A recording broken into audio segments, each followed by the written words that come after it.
Well, October's here and the Dodgers are in the playoffs.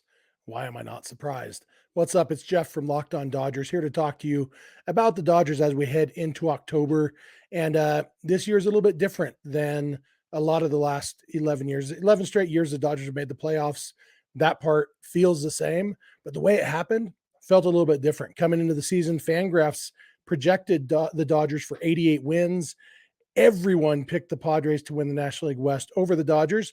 Nobody thought the Dodgers were going to be a bad team, but they did think that the Padres had not just closed the gap, but completely blown that away. And everybody believed the Padres had overtaken the Dodgers as the best team in the National League West. To be fair, the Padres did close the gap. In 2022, they finished 22 games behind the Dodgers. And in 2023, they narrowed that gap to only 18 games. So they picked up 4 games on the Dodgers. Of course, all of that was due to the Dodgers winning 11 fewer games than they did last year. Unfortunately, the Padres also lost or won 7 fewer games. But we're not here to talk about the Padres. We're here to talk about the Dodgers, which is what not many people wanted to do before the season started. But the Dodgers exceeded everybody's expectations except mine and even my expectations. I said nothing between 96 and 105 wins would surprise me.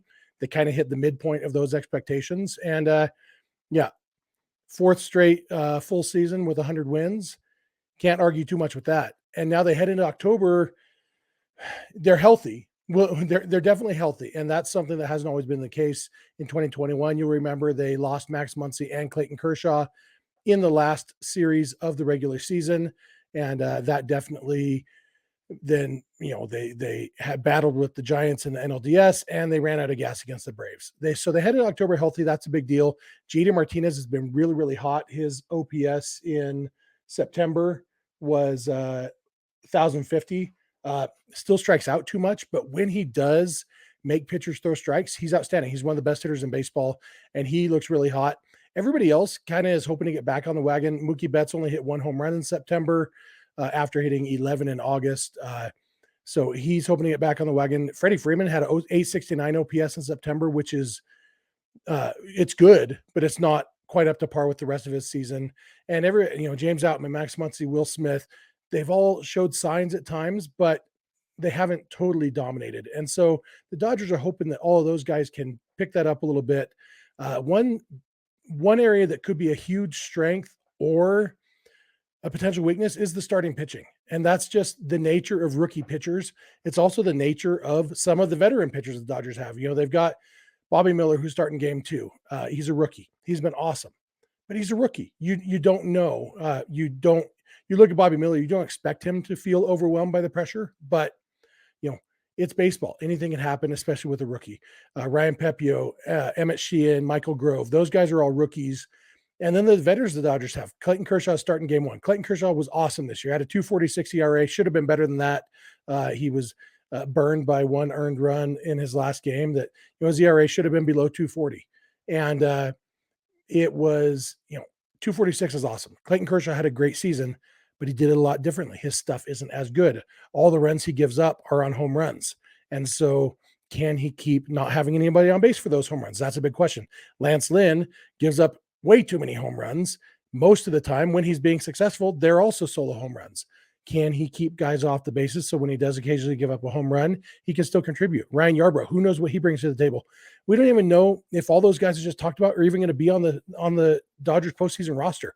There's so many questions on the pitching, but the starting pitching could be a huge, huge strength because all of those guys have potential to pitch really well. There are no duds. There's just a lot of question marks. And then the bullpen, like the rotation, it could be a huge strength or a weakness. And the biggest question marks are the 2 lefties, Caleb Ferguson and Alex Vesia.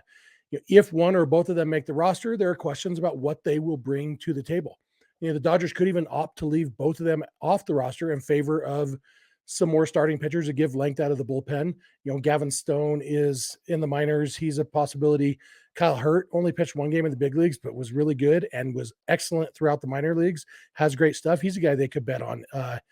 But the big 5 out of the bullpen, Evan Phillips, Bruce Dark-Gratterall, Shelby Miller, Ryan Brazier, and Joe Kelly, they could be dominant. All 5 of those guys are outstanding, especially if the Dodgers do some piggybacking and with their glut of starters and keep the bullpen rested so that they aren't pitching. We don't want Brandon Morrow 2017 pitching every single game. We want those guys, but all 5 of those guys are kind of interchangeable as, hey, we need 3 outs. It's a tough part of the lineup. Any one of those 5 guys, you say, yeah, I trust them. And so that could be a huge strength for them. The biggest strength for the Dodgers this year is their offense, but it's also the thing that worries us the most about them because last year's wounds are still fresh in our minds and our hearts. Remember last year, the amazing LA offense, they won 111 games. And then that awesome offense hit an 0 for 20 spell with runners in scoring position in the NLDS.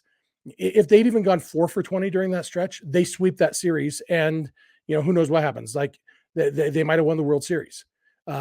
4 for 20 isn't good, but 4 for 20 would have swept that series for them. Instead, it was 0 for 20 and they lost the series in 4 games. And it was a tough loss to swallow. And so this team should be in better shape. We're not heading into October hoping that Cody Bellinger or Trace Thompson will remember how to hit. Freddie and Mookie were both better, even better this year than they were last year. Last year, they both finished top 5 in the MVP race. They were both even better this year. Max Muncy was pretty streaky this year, but overall, he had a very good season. And like I said, if JD Martinez can make pitchers throw him strikes, he will be a huge weapon. There's a ton of veterans. There's David Peralta, Jason Hayward, Kike Hernandez, Miguel Rojas, a bunch of those guys, Chris Taylor, who can give you some really good at bats. And when you look at some of the postseason rosters, the inexperience on the offensive side the last few years, we're not going to have that. There's potential for it to be really good. So all in all, it's not hard to picture this Dodgers team winning at all. They're not the favorites. The Braves are clearly the best team in baseball, and the American League has a couple of really good teams too. But if there's one thing we've learned as Dodger fans over the last decade or so, it's that the best team rarely wins it all. The Dodgers have been the best team, and they won it all in 2020, but they've also been the best team in 2019 and 2022 and gone out in the first round. They've been the best team and had a World Series stolen from them by cheaters. In 2022, they were much better than the Braves, but they lost, or 2021. Yeah, 2021, they were much better than the Braves, but they lost to them in the NLCS. So this year, they've reached October healthy. They took care of business and earned a first round bye. And they're probably hungry to avenge last season's playoff debacle. So questions like how far will they go are basically the reason I'm not a betting man, but I feel like I don't have to let my Dodger blue colored glasses take over too much to feel like they have a pretty good shot. And after 6 very entertaining months of excellent baseball, all we could really hope for at this point is to have a pretty good shot.